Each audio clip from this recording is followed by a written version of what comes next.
샘플은 어느 순간에 서랍 안에서 돌아다닐 거예요. 물론 아껴 쓰시는 분들이 있는 거 압니다. 대부분의 분들이요. 샘플을 먼저 쓰고 본폰을 쓰느냐. 그렇게 안 쓰고요. 샘플은 여행 갈 때 아니면 목욕탕 갈 때 아니면 운동할 때 써야지 하고 놔둬요. 그리고 본품을 먼저 씁니다. 이거 역시도 소비자의 심리까지도 우리가 파악을 해야 돼요. 그래서 샘플을 그러면은 운동을 지금 갈 것 같잖아요. 또 안 간다? 여행을 갈 것 같잖아. 또 비 와서 못 간다? 이런 여러 가지 상황 때문에 샘플이라는 것 자체가 사실은 좀 약간 버려지는 느낌도 없지 않아 있어요. 내가 제형을 여기다가 넣는데 쓰기가 어려워. 자, 그 이유가 뭐냐면 샘플보다 본품에 대해서 더 가치를 부여하는 겁니다. 같은 제품이 들어가 있는데 내가 이 제품이 있는데 너무 손쉽게 쓰는 거야. 샘플처럼. 그러면 이 값어치가 예를 들어 10,000원이어도 소비자가 느끼는 건 1,000원 정도밖에 안 돼요. 이해되십니까? 이 제품을 열심히 털고 열심히 섞고 했을 때 고객들은 심리적으로 정말 좋은 제품을 나는 사용하고 있구나 해서 심리적인 만족도가 굉장히 높아져요. 실제 그렇습니다. 그래서 요즘은 샘플 역시도 예전에는 샘플을 막 많이 준다라고 했으면 지금은 한두 장 주잖아요. 한두 장.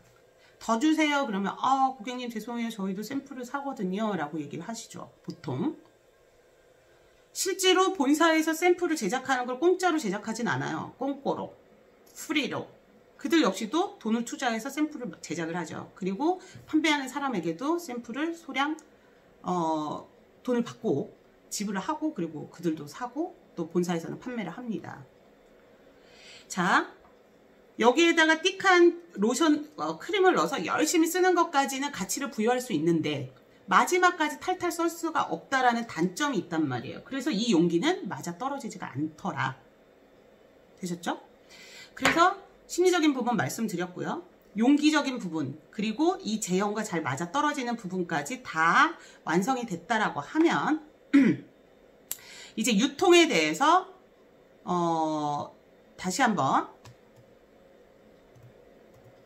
생각을 해야 되고요. 내용물의 용기하고 테스트까지 다 완료가 됐으니까 용기가요. 보통은 내가 용기를 뭐 시중에 있는 용기라고 하고요. 그렇더라도 이 공장이 나만 기다리진 않잖아요. 그죠? 그럼 다른 데도 납품이라고 해서 이 제품들이 이 용기가 들어갈 거예요. 그럼 난 좀 기다려야죠. 늦게 주문을 넣었으니까. 그런 경우에는 보통 한 3주에서 4주 정도까지 생각을 해야 됩니다. 네. 그러니까 그것 역시도 내가 출시를 12월에 하겠다. 그러면 생산이 언제고? 그러면 용기는 그 전에 먼저 나와야 이 용기 안에다가 제품을 넣는 거를 충진이라고 하거든요. 충진이 가능하잖아요. 그래서 이 용기에 대한 이 일정에 대한 스케줄도 우리가 기획을 해야 됩니다. 되셨죠? 자, 용기가 생산 공장에 입고가 되면요. 이제 이 생산 공장에서는 이 안에다가 우리가 개발했던 그 화장품을 충진을 하게 됩니다. 되셨죠? 그래서 여기 차트를 보시면요. 샘플을 받고 샘플이 확정이 되고 이렇게 하게 돼요. 그 다음에 용기를 발주를 넣고요. 내용물 OEM이라고 하죠. 내용물을 넣고요. 그 다음에 스케줄 관리를 쭉쭉쭉 해서 이제 내용물이 들어갔고 디자인도 나오고 그죠? 그 다음에 충진도 들어가고 그러면 또 그 사람의 손으로 해서 이렇게 이걸 트레이라고 하거든요.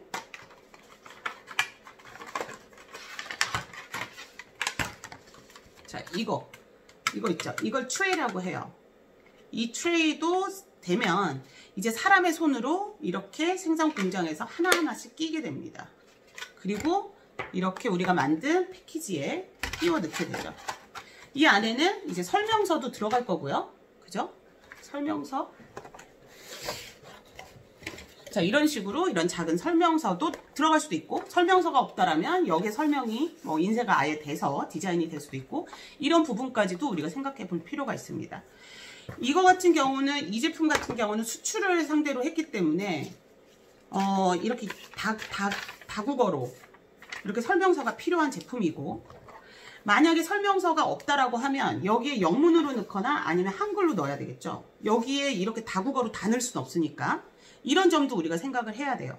내가 국내 유통을 먼저 할 것인지 아니면 수출, 해외로 먼저 우리가 유통을 시작을 할 것인지에 대한 생각이 필요하겠죠. 수출을 하겠다라고 생각을 하신다라면 분명히 인프라가 바깥쪽에 있어야 됩니다. 해외에 있어야 된다는 얘기죠. 국내 유통 같은 경우는 예를 들어서 내가 제품을 만들었어. 그러면 이걸 허가를 다 받고요. 식약처에서 허가를 다 받고, 그리고 나서 뭐 스마트 스토어, 네이버 스마트 스토어 아니면 11번가, G마켓, 옥션 이런 데에 제품을 소개할 수 있어요. 아주 자유롭게.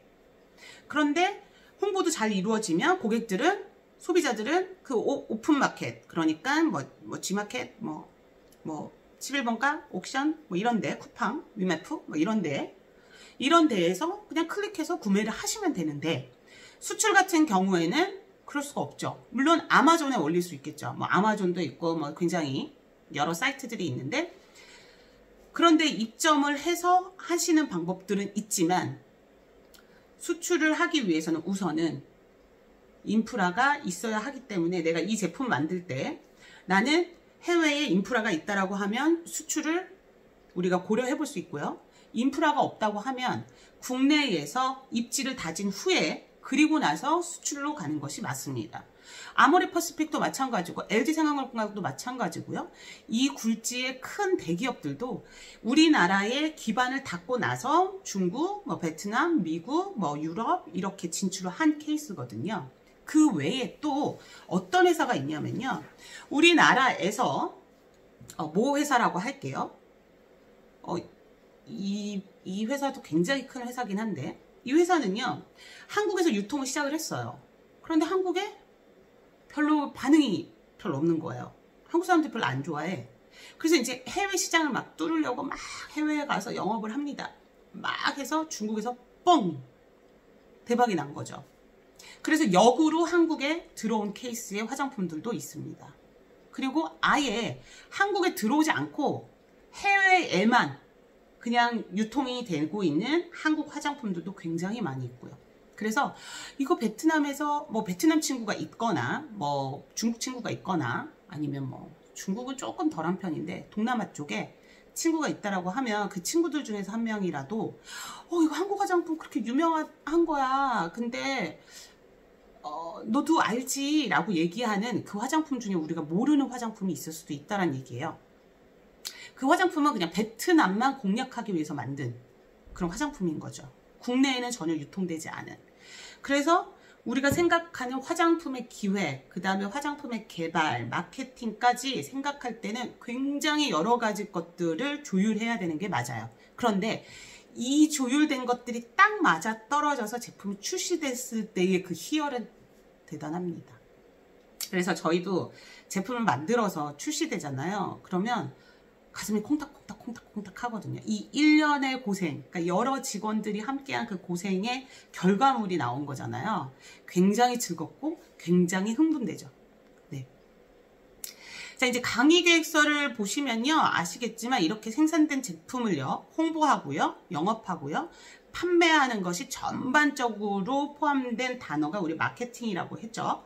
이 마케팅에 대한 부분이 강의 계획서에 이 모든 마케팅 부분을 포함하고 있는 그 시차별 그 계획서가 있습니다.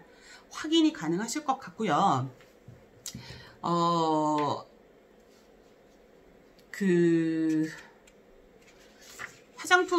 아마 화장품 회사에 입사를 하시고 싶으신 분들이 있으실 거예요. 그분들은 되게 궁금한 게 많으실 거예요.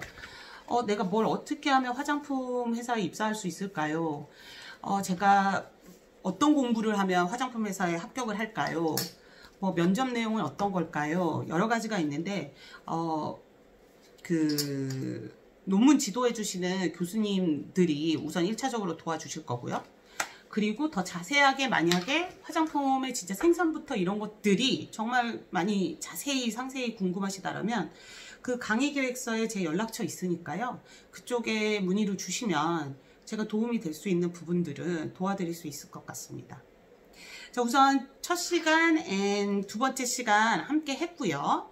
그리고 이어서 세 번째 시간 할 건데요. 세 번째 시간에는 각 나라별 그 화장품을 특성들, 특징들 좀 살짝 보여주면서 얘기 나누도록 하겠습니다. 잠시 뒤에 만날게요. 뿅!